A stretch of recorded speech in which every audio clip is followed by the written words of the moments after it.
back to the Jankyard. It's JT. It's time for another deck tech. As we get started, just want to remind you, please like and subscribe.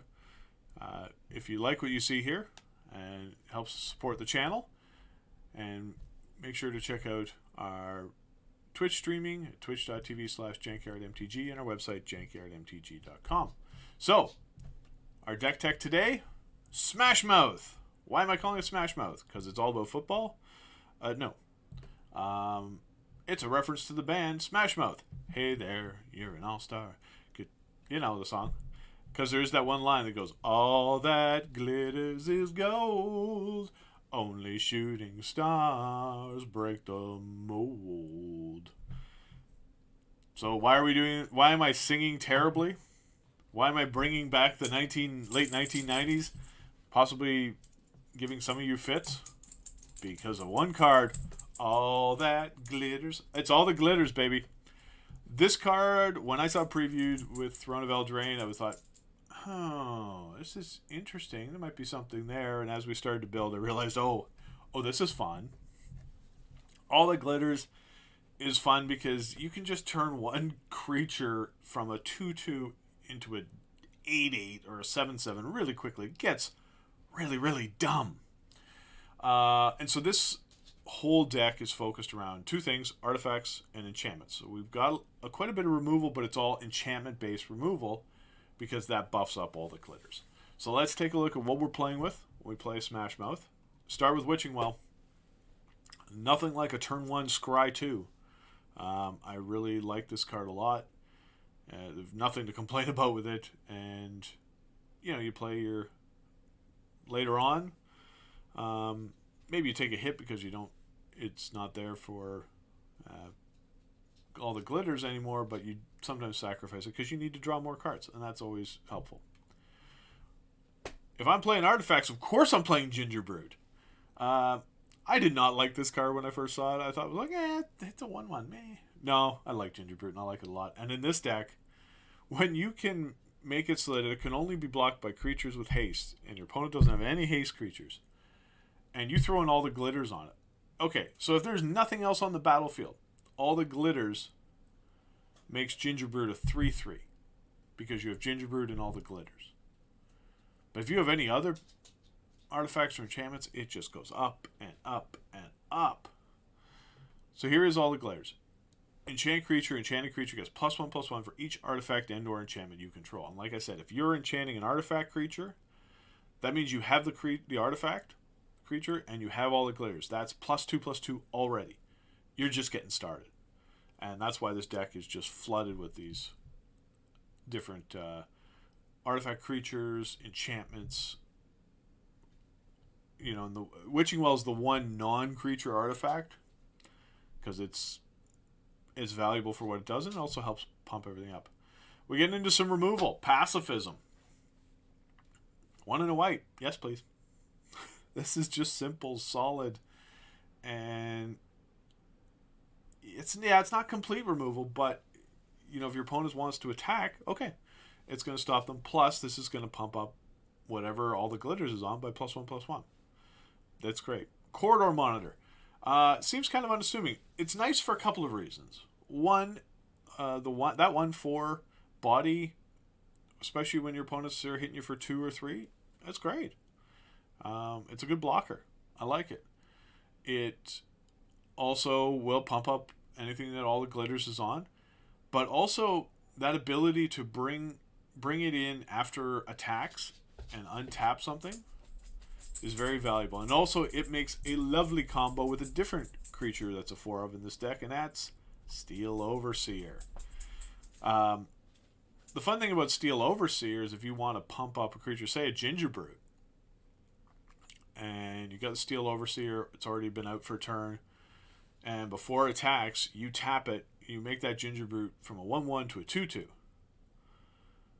And then you play the Corridor Monitor, you untap the Steel Overseer, and tap it again. Make that Gingerbread a 3/3. That's fun. And it's a nice little combo. It's a little clunky, but it's fun. It's a combo. Steel Overseer, though, just overall, I love this card. It does such a great job getting whatever creature, and maybe itself, that has all the glitters on it pumped up, and just getting your team pumped up, having a couple of Steel Overseers out can be very valuable. Sometimes you just hold them back, and then on your opponent's end step, tap, pump up the team, go to your turn. That's solid. 1 Luminous Bonds. I didn't want to go too crazy with the removal. I have 8 here total. The reason I have 1 of it and 3 Law Mage's Bindings instead of 4 Law Mage's Bindings and no Luminous Bonds is this is slightly easier to cast. It doesn't ask for 2 colors, it just asks for 1. The downside is, unlike the Law Mage's Binding, opponents can activate abilities. Law Mage's Binding, that's why you pay for it. You pay that extra because the enchanted creature can't activate its abilities as well as it can't attack or block.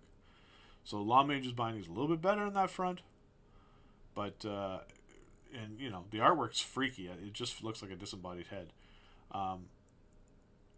But yeah, it's a solid card, but you've got to watch the mana for it. Iron Bully. I like Iron Bully because it's a menace creature and it can give itself that 1/1, or it can get pumped up by Steel Overseer or all that glitters. And again, it's an artifact. So, strong card, really like it. You can bring it in before attacks, pump up one of your creatures. Arcanist Owl. It's just a 2-of because, you know, it's 4 mana. That's a lot. But I like the flyer, and I like the fact that it will almost always find something. You're running, every card you are running that is not a land is an artifact or an enchantment. So it's going to find stuff usually, unless you find 4 lands. And so that's just a big whiff. But otherwise, yeah, it's going to find stuff. So it's solid. Another card advantage. Might be something worth thinking about putting a 3rd in. But for now, I like this. Stonecoil Serpent. It's a 4-of because this creature can just be cast at any time in the game. I love Stonecoil Serpent. I've grown to like it more and more. Because this ability to play it on turn 1 as a 1/1 or turn 6 as a 6/6 is just great. And Steel Overseer and all the glitters just make things exponentially explode. And it's an artifact creature. So, really love it. It is a very important part of this deck. Then we have 9 plains, 8 islands, 4 hollow fountains, 3 tranquil coves. It slows you down a little bit, but it's nice to gain that life, especially if your opponent's going faster than you are. So that is the main deck. Now we're just going to take a look at the sideboard. Sideboard has more in terms of removal, but again, we're trying not to go too crazy at moving away from our plan to focus on artifacts and enchantments. Another enchantment, Sky Tether. You know, if you've got a creature, opponent has a creature that's defender, maybe you bring this in because it's cheap and it can get that down to flying, and yeah, it becomes a defender, so it still can block, but it can't be doing damage to you in the sky. Glass Casket, again, way to buff up all the glitters while taking out a creature. Now, it can only get mana cost 3 or less, but that still gets a lot of solid creatures. 1 Aether Gust, just in case your opponent's playing red or green. It's a good way to slow them down. 1 Quench, if you think your opponent, especially kind of low on mana, might help. Also, 2 Dovin's Vetoes. Yes, it doesn't hit as much as Quench, but it's much more unconditional as Quench. But the problem is that mana. You know, you've got to have both colors.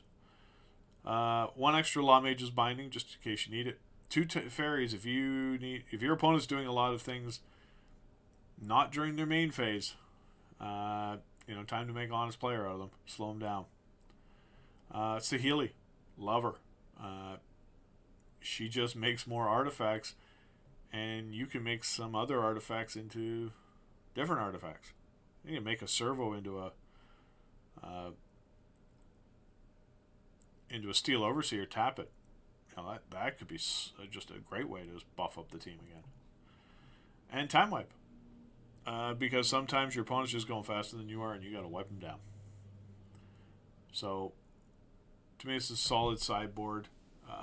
It's not overly transformative, but it gives you the tools you may need to deal with what your opponents are throwing at you. Like Glass Casket is a great way to get that cat just calmed right down. Okay, so that is all the glitters. It's a solid deck. We've got a gameplay video. Is it always going to win? No. But is it going to win a fair bit of the time? Yeah. And if you can just...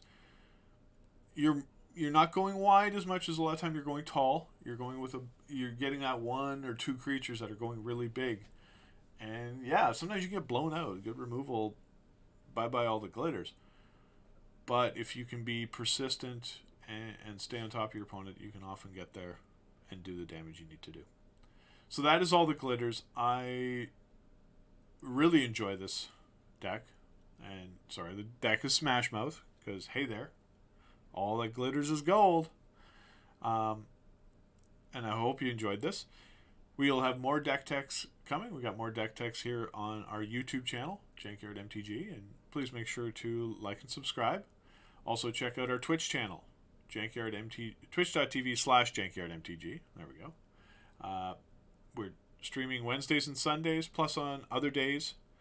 Make sure to subscribe to our social media, Jankyard MTG on Facebook, Instagram, Twitter, for updates to when we are going to go live. And also check our website, jankyardmtg.com. We've got different details on there.